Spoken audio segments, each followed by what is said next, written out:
May asawa ka na pala. Oo. He died 2 years ago.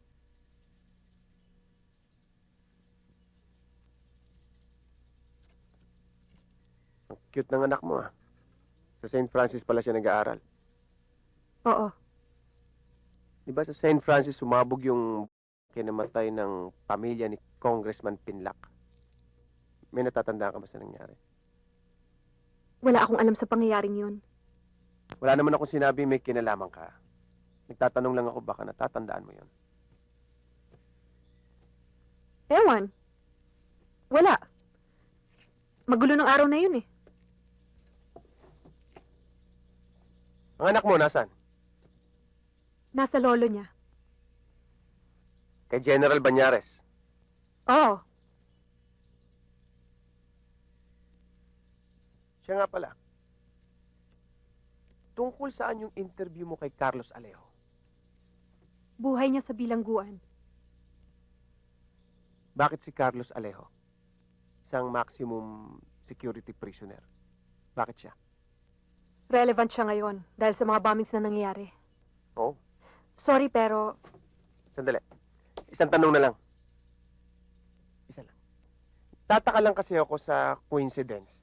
Dahil yung anak mo, nag-aaral sa St. Francis kung saan may ama mo si General Banyares na isang direktor sa isang kulungan. Kung saan nakakulong si Carlos Alejo na isang notorious na na-interview mo. nasan doon ang tanong mo? Ang katanungan doon eh kung meron niniwala doon.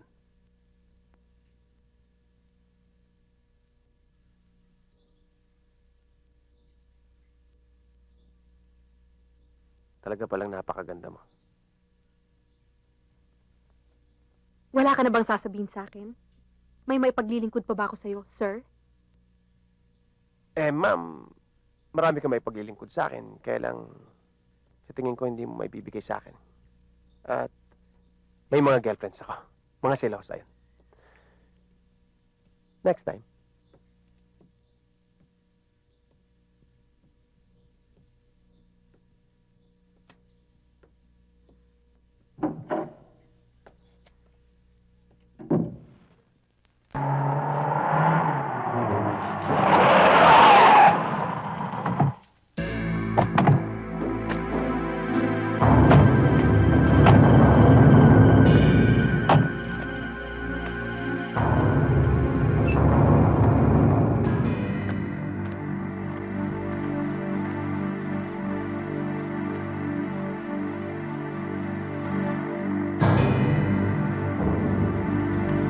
Mga kasama! May mga hapon sa labas!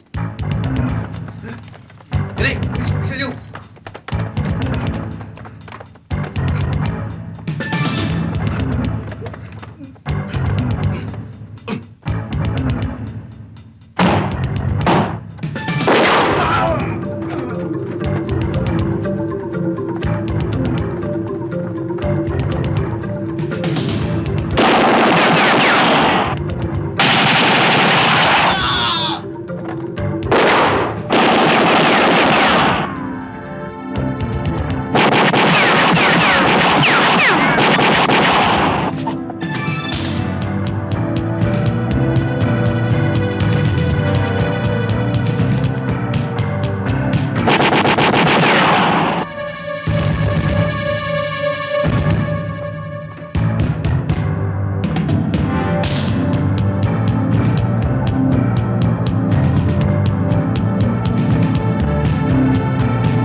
Higa!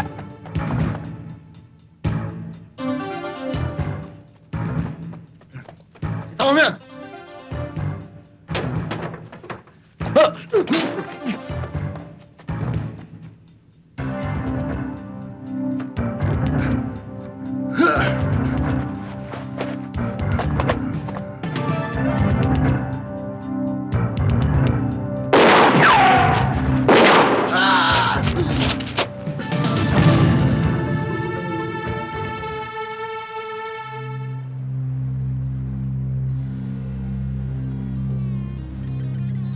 Ali, pagkakataon na natin ngayon na makagante.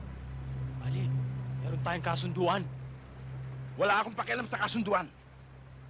Kailangan umagos ang dugo ng mga Kristiyano niya sa tubig. Katumbas ng dugo ni Rajani!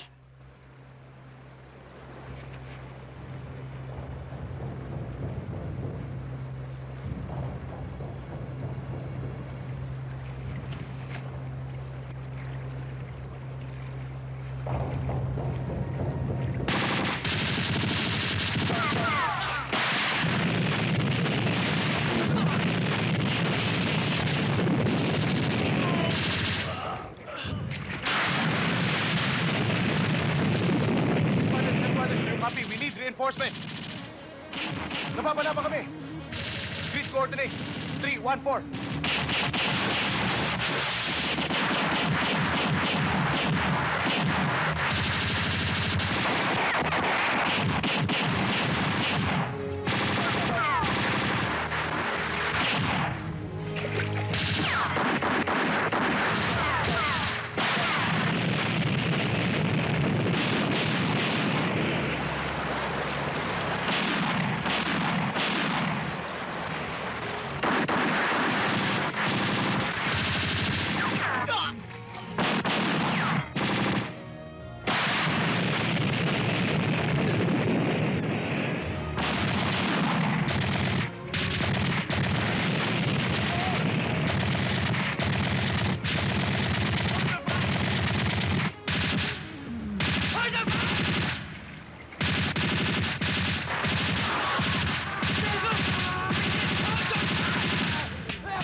Sir, this is a violation of the ceasefire agreement.